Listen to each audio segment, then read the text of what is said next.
राजकुमार भाटी साहब परिवारवाद और भ्रष्टाचार और परिवारवाद का मतलब आपके ऊपर भी उंगली उठेगी। भ्रष्टाचार पर हो सकता है कि वैसे आरोप ना हो, हालांकि मुलायम सिंह पर तो लगे थे, जिनको लेकर बीजेपी तमाम आरोप लगाती थी। और आपने भी यह बात कही है, आपकी पार्टी की तरफ से लगातार कहा गया कि यूपीए हमारी चाबी घुमाती थी भ्रष्टाचार के मुद्दों को लेकर। अब ये मुद्दा चलेगा या नहीं चलेगा? ये दो मुद्दे जो परसेप्शन की बात संजय जी ने उठाई, वो परसेप्शन ऐसा ही तो बनता है जब आप जैसा जिम्मेदार एंकर एक जिम्मेदार चैनल पर, नेशनल चैनल पर बैठकर ये कहेगा कि मुलायम सिंह यादव पर भी भ्रष्टाचार के आरोप लगे थे। ना ना ना ना ना, आय से अधिक संपत्ति। आप देखो, मुझे सबसे ज्यादा टोकते हो। मैं बोल रहा हूँ, मैं उसी का तो बोल रहा हूँ। नहीं, फैक्ट के तो आसपास भी नहीं है आप। अच्छा बताइए। फैक्ट ही बता रहा हूँ मैं। बताइए। मुलायम सिंह यादव जी के जीवन भर में उनके ऊपर भ्रष्टाचार का कोई आरोप नहीं था। उनके खिलाफ एक व्यक्तिगत दुश्मनी में, शत्रुता में, एक वकील हाईकोर्ट का, वो बार बार शिकायत करता था, कोर्ट से आदेश कराता था कि मुलायम सिंह यादव की आय से अधिक संपत्ति है, उसकी जांच की जाए। ठीक है। सीबीआई ने 3 बार जांच की और 3 बार क्लोजर रिपोर्ट लगाई। ठीक है। क्या उनके कोई अनियमितता नहीं पाएगी? इसमें कौन सा भ्रष्टाचार का आरोप? क्या यूपीए ने आपको ब्लैकमेल किया या नहीं किया इस मुद्दे पर? हाँ या ना? सुनिए, कांग्रेस वो एक अलग विषय है। वो अलग विषय कैसे? देखिए मानक जी, आप जो नहीं, आप बहुत अच्छे पत्रकार हैं, बहुत अच्छी एंकरिंग करते हैं, लेकिन आप अपनी जिद पे यूं अड़े रहते हैं कि अगर आपके मनपसंद कोई नहीं बोल रहा है तो आप उसे बार बार टोकते हैं, उसकी बात काटते हैं। ना। और मेरे साथ सबसे ज्यादा ये करते हैं आप। अब इस दोनों बातों का संबंध क्या है? कि राजनीतिक रूप से भारतीय, देखिए हम समाजवादी पार्टी ने डॉक्टर लोहिया के शिष्य थे नेताजी मुलायम सिंह यादव जी, डॉक्टर लोहिया और चौधरी चरण सिंह के। हम लोगों ने हमेशा कांग्रेस खिलाफ राजनीति की, हमारी पार्टी ने हमेशा। जो कांग्रेस की तानाशाही थी, कांग्रेस का भ्रष्टाचार था, या कांग्रेस के जो भी कमियां थी, उनके खिलाफ हम सड़क पर संघर्ष किया। नेताजी ने जेल काटी। तो ये कहना कि कांग्रेस बहुत बढ़िया थी, ये तो हम कभी नहीं कहते।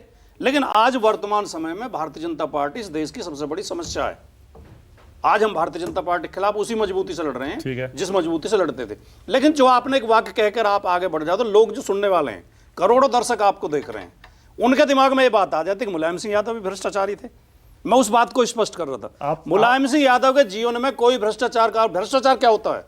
किसी योजना में गबन किया हो, किसी बजट में गबन किया हो, कहीं इधर उधर पैसा किया हो, ये भ्रष्टाचार। अच्छा, मतलब अब आप भ्रष्टाचार की नई परिभाषा दे रहे हैं और कह रहे हैं आय से अधिक संपत्ति जो है वो भ्रष्टाचार में नहीं आती है। सिद्ध हुई थी।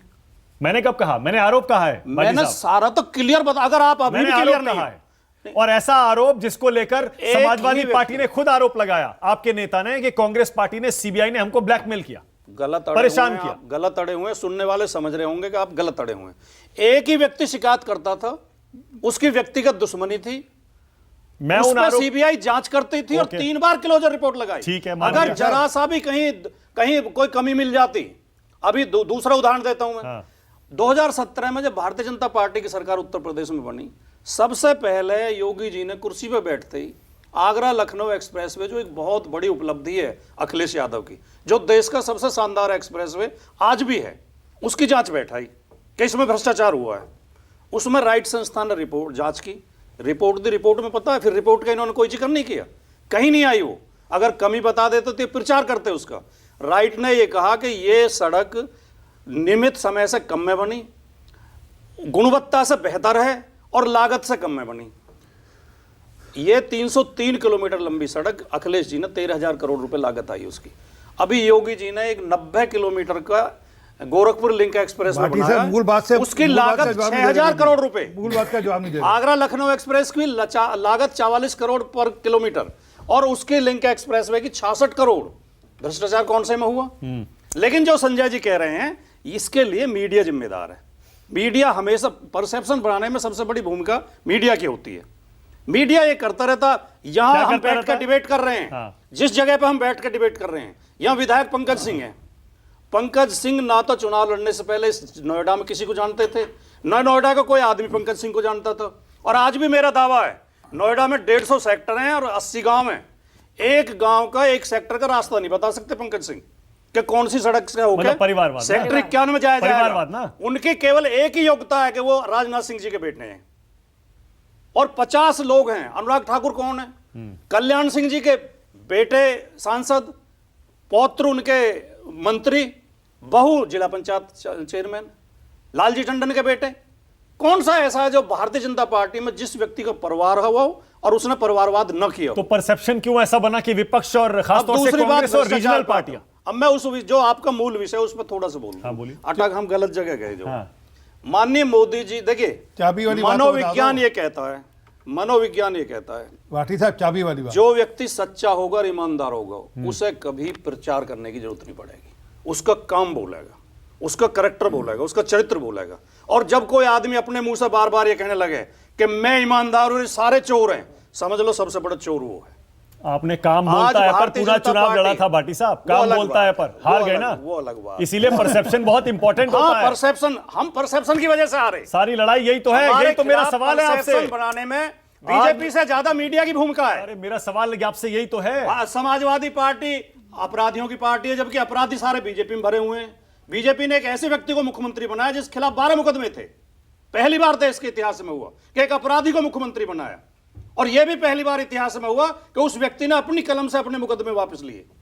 उसे मीडिया नहीं कहेगा। अखिलेश यादव के खिलाफ तो 323 का मुकदमा भी नहीं है। अखिलेश यादव के चरित्र पर कोई नाम मात्र का दाग नहीं है। उन्हें तो भ्रष्ट बताएंगे। तो मतलब इस परसेप्शन के लिए कि परिवारवाद और भ्रष्टाचार में कांग्रेस और रीजनल पार्टियां हल्की पड़ती हैं, मीडिया जिम्मेदार है? अब नहीं, ये परसेप्शन बना, मीडिया ने बनाया है ये तो मीडिया की ही भूमिका होती है परसेप्शन बनाने में। मीडिया हमेशा, और माफ करें मैं माफी के साथ कह रहा हूं, संजय जी के साथ मैं बहुत बार बैठा हूं डिबेट में। संजय जी को लगता तो है कि है तो बीजेपी भी भ्रष्ट, लेकिन फिर भी उन्होंने घुमानी पड़ी उन्हें कि हाँ ये थोड़े कम भ्रष्ट हैं, वो थोड़े ज्यादा हैं। नहीं है नहीं बोला उन्होंने परसेप्शन की बात कही। नहीं बोला उन्होंने, कहा है या नहीं, तो बीजेपी भी नहीं है। अरे भाई वो, लेकिन वो कम भ्रष्ट है। मानक जी, अब मानक जी केवल एक आखिरी बात बोलो, ईमानदारी से अपने दिल पर, अगर हम देश प्रेमी हैं और देश हित में डिबेट कर रहे हैं और देश हित में हमारी पत्रकारिता और राजनीति है, तो हम ईमानदारी से सोचें कि जो मध्य प्रदेश में सरकार गिराएगी, जो महाराष्ट्र में सरकार गिराएगी, जो कर्नाटक में सरकार गिराएगी, क्या उसमें काले धन का प्रयोग हुआ था या नहीं हुआ था? क्या वो बिना पैसा खर्च किए संजय कुमार ने अभी यही तो कहा कि बीजेपी की छवि को धक्का लगा होगा इससे, जो जगह जगह तोड़फोड़ की है उसने। जो महाराष्ट्र में 50-50 करोड़ रुपए में विधायक खरीदे गए, 5 स्टार होटल में रुकाए गए, माफी चाहता हूं, हवाई जहाज उपलब्ध कराए गए, तक तो ठीक था। क्या वो एक नंबर का पैसा था? क्या बीजेपी भ्रष्ट है या नहीं है? अच्छा ठीक है, ओके, आरपी सिंह जी जवाब दीजिए, फिर आ रहा हूं संजय जी। देखिए, इन्होंने आपकी मूल बात का जवाब नहीं दिया कि जिसमें आपने कहा कि ये बताइए कि यूपीए ने आपकी चाबी घुमाई नहीं घुमाई, आपका उपयोग दुरुपयोग किया नहीं किया? मैंने तो कहा कांग्रेस में बस कमी थी। अरे आप, मैं तो उसका जवाब, वो दुरुपयोग करते थे, सीबीआई से डराते थे, बिल्कुल मैं और हमेशा बोलते थे समाजवादी पार्टी के नेता। आज भाटी साहब क्यों नहीं बोल रहे? और आज भाटी साहब, पता नहीं मुझे, ये मुलायम सिंह के इस आरोप पर पहले खुद अखिलेश कह चुके हैं ये बात, खुद मुलायम सिंह यादव अपने भाषणों में कह चुके हैं। वो बात सही है। आज भाटी साहब पता नहीं क्यों इस पर थोड़ा सा बैकफुट पर थे, और भाटी साहब ये कहने लगे बगल में बैठे हैं ना। देखिए, जो हमेशा बोलते थे कि कांग्रेस पार्टी ने उस तरफ समाजवादी पार्टी आप राइट की तरफ बगल में आ रहे हैं, समाजवादी आप पार्टी लेफ्ट के की तरफ बगल में नेता, बैठे हो। एक सेकंड, समाजवादी पार्टी के नेता और बड़े बड़े नेता इंक्लूडिंग मुलायम सिंह और अखिलेश यादव और बाकी सारे के सारे, चाहे वो यादव परिवार से हो, मुलायम परिवार से, या बाहर के बड़े नेता हो, सब कहते थे कांग्रेस ने मुलायम सिंह यादव के इस केस को लेकर समाजवादी पार्टी को ब्लैकमेल किया, चाबी घुमाई, जिसे मैं कह रहा हूं ना कई बार। आज भाटी साहब, मैं आपके शो में कई बार बोल के गया हूं, आपको याद आ आप खुद बोल के गए कि कांग्रेस भी बीजेपी, मतलब आर्थिक मुद्दों पे, अर्थव्यवस्था पे और सामाजिक न्याय पे, कांग्रेस बीजेपी को हम एक जैसी मानते हैं। लेकिन अब कांग्रेस ने अपने आप को बदला। आज क्यों डिफेंसिव हो रहे हैं फिर इस मुद्दे पर? मैं डिफेंसिव नहीं, मैंने नेताजी की डिफेंस कर रहा था, मैं कांग्रेस का डिफेंस नहीं कर रहा। ओके, आरपी सिंह जी जल्दी से। देखिए, इन्होंने सारी बातें कर ली, परंतु वो जो टूटियां गायब हुई थी बंगले से, उसके बारे में चर्चा नहीं करी। अगर वो इस तरह, अगर उस स्तर पे भ्रष्टाचार थोड़े था, आप सरकारी बंगले की टूटियां चोरी करने से बड़ा भ्रष्टाचार खुले में लेके तो आए थे प्रेस कॉन्फ्रेंस साहब। आप बहुत अच्छे व्यक्ति हैं, इतना घटिया, ये बीजेपी के घटिया प्रवक्ताओं के लिए छोड़, आप 50 करोड़ का आप जैसे व्यक्ति को इस स्तर पर नहीं उतरना चाहिए। आरोप लगा नहीं लगा रहे, जो कि आप साबित नहीं कर सकते कहीं पे भी। वो तो पब्लिक डोमेन में जो मैं बात कर रहा हूँ, कुछ रहा हूँ बात तो पब्लिक डोमेन में कर रहा हूँ। विषय जो मूल विषय पब्लिक डोमेन में तो आलू से सोना बनाना भी है। वो मोदी जी ने बोला था, राहुल गांधी ने बोला था, राहुल गांधी ने परसेप्शन इस तरह बनता है। वो मोदी जी ने बोला था और मीडिया ने परसेप्शन ये बनाया कि राहुल गांधी ने बोला है। इस तरह परसेप्शन वो उसके लिए आरोपी आप हैं, हम नहीं आरोपी हैं। जो इसी तरह के झूठे आरोप लगाते हैं, उसके अंदर भी आरोपी आप हैं कि वो सोशल मीडिया में आज भी वीडियो जिसमें सोने आलू से सोना बना रहे थे, पर इस इशू नहीं है। जो मूल मुद्दा आज भी है कि क्या राहुल गांधी और सोनिया गांधी के बाहर कांग्रेस हो मानिक सकती जी, है? अब ये बार-बार हो गया, मैं बोलना चाहूंगी। नहीं, अब आपको क्या मुझे वक्त अखिलेश देना यादव पड़ेगा। के बाहर जाकर या उनके आने वाले दिन आने वाली जो वंशज होंगे उनके बाहर जाकर पार्टी सो सकती है? क्या लालू यादव और तेजस्वी यादव के बाहर जाकर पार्टी सो सकती है? क्या ममता बनर्जी और अभिषेक बनर्जी के बाहर जाकर पार्टी सो सकती है? क्या केसीआर और केटीआर के बाहर जाकर पार्टी सो सकती है? हमारे यहाँ तो कोई पता ही नहीं कि अगला अध्यक्ष कौन होगा, अगला प्रधानमंत्री कौन होगा। ये पार्टी के नेचुरल प्रोसेस से जो कार्यकर्ता निकल कर आते हैं वहां से शुरू होता है। मैं पार्टी में एक पोलिंग बूथ के कार्यकर्ता के नाते से शुरू हुआ था, आज पार्टी का राष्ट्रीय मंत्री मेरा राष्ट्रीय प्रवक्ता भी हूं। तो हमारे यहाँ तो ये जानकारी नहीं होती, परंतु इनका तो तय है। वो कहते हैं ना, किस्मत में लिखा कर लाते हैं। और ये क्यों होता है? क्योंकि परिवार में जो भ्रष्टाचार लालू जी ने किया है, इतना मौका दिया जा रहा है, भ्रष्टाचार को प्रोटेक्ट करने के लिए, आपको भी दे रहा हूं, ऐसे मत बोलिए। भ्रष्टाचार को नहीं, एक सेकंड,